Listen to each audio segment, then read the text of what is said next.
12.3 내란 사태가 발생하고 자정을 넘긴 심야 시간, 군인들의 모습이 양구군청과 고성군청에서 포착됐습니다. 21사단과 22사단, 56여 단 소속입니다. 특히 양구군청으로 들어가는 군인 중에는 방탄모를 쓰고 어깨에 K1 소총까지 맨 완전 무장 상태인 병력도 있습니다. 이들이 향한 곳은 CCTV 관제센터와 군경 합동 상황실.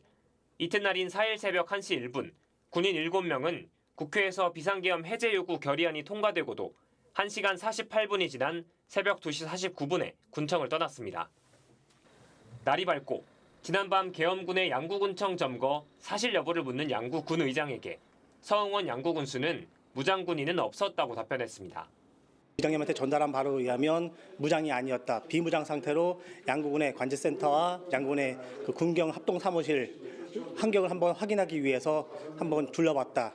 양구군의 해명과 달리 무장 상태의 군인이 진입한 것으로 확인되자 더불어민주당은 서 군수가 허위 발표로 양구군민을 기만했다고 비난했습니다.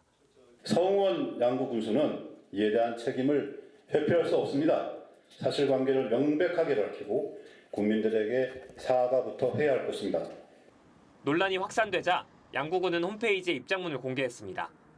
비상계엄 당시 경계태세 2급 발령에 따라 군경 합동상황실 운영을 위해 준비 차원에서 방문하겠다는 군부대의 연락을 받았고 국회 계엄군과 달리 협조 공문도 있었다는 겁니다. 또 처음 진입한 군인들이 총기가 없어 비무장 상태로 인지했고 군인들이 직원과 군민의 안전을 위협하는 일을 하지 않았다고 해명했습니다.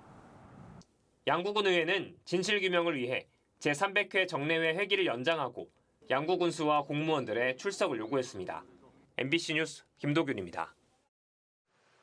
경찰이 압수한 노상원 전 정보사령관의 수첩엔 국회 봉쇄와 북방한계선에서 북의 공격을 유도 같은 비상계엄의 실행계획은 물론 사살로 보이는 문구가 적혀 있었습니다. 수첩에 누구 사살하라고 썼습니까? 수첩 메모 내용 누구와 상의했습니까? NNL 북한 공고는 어떻게 유도하라고 했습니까? 그런데 이 수첩에 한동훈, 이재명 등 정치인뿐 아니라 종교계와 노동계, 공무원, 심지어 경찰까지 수거 대상으로 지목한 것으로 확인됐습니다. 종교계에선 천주교 정의구현 사제단을 수거, 즉 체포 대상으로 적어뒀는데 개별적인 이름이 아니라 단체 전체를 겨냥한 것으로 파악됐습니다. 노동계에서도 민주노총을 수거 대상이라고 적시했습니다. 윤석열 정부 국정 운영을 비판하고 시국선언 등에 적극적으로 나선 진보 성향 단체들을 노린 것으로 보입니다. 김명수 전 대법원장은 물론 현직 판사들의 이름도 여럿 써 있었는데 노 전 사령관은 수첩에 이들을 콕 집어 좌파 판사라고 적었습니다. 문재인 정부를 뜻하는 것으로 보이는 문대라는 표현도 여러 차례 발견됐고 방송인 김어준 씨 이름도 적혀 있었습니다.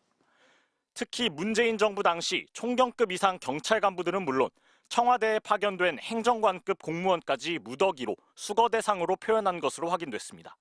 수첩에는 이른바 수거의 대상자들과 함께 수집소라는 표현도 여러 곳 등장합니다.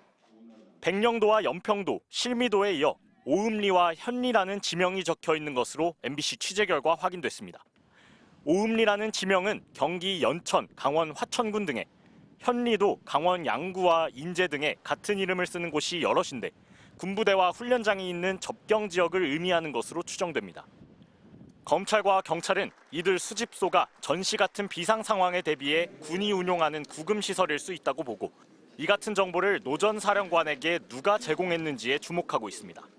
내란 중요 임무 종사와 직권남용 권리행사 방해 혐의 등으로 재판에 넘겨진 노 전 사령관은 그러나 수첩에 적힌 단어들에 대한 검찰과 경찰의 수사에 줄곧 진술을 거부했습니다. MBC 뉴스 송정훈입니다. 비상계엄 선포 당시 뒤숭숭했던 양구군청. 지난 4일 군사경찰을 비롯한 21사단 관계자들이 양구군청을 방문한 것으로 확인됐습니다. 양구군청 내부 문서에 따르면 12.3 내란 사태가 발생한 지난 3일 밤 11시 33분쯤 21사단 관계자가 양구군 민군협력팀장에게 전화를 걸어왔습니다. 이후 두 차례의 전화 연락이 더 이어졌고 이튿날 0시 10분 군인들이 실제 군청에 찾아왔습니다. CCTV 관제센터 군사경찰 2명, 군경 합동상황실의 교훈참모 등 5명으로 모두 7명입니다. 군인들은 국회에서 계엄 해제가 된 뒤에도 2시간가량 더 머물렀습니다. 굉장히 우려하는 부분이 큽니다.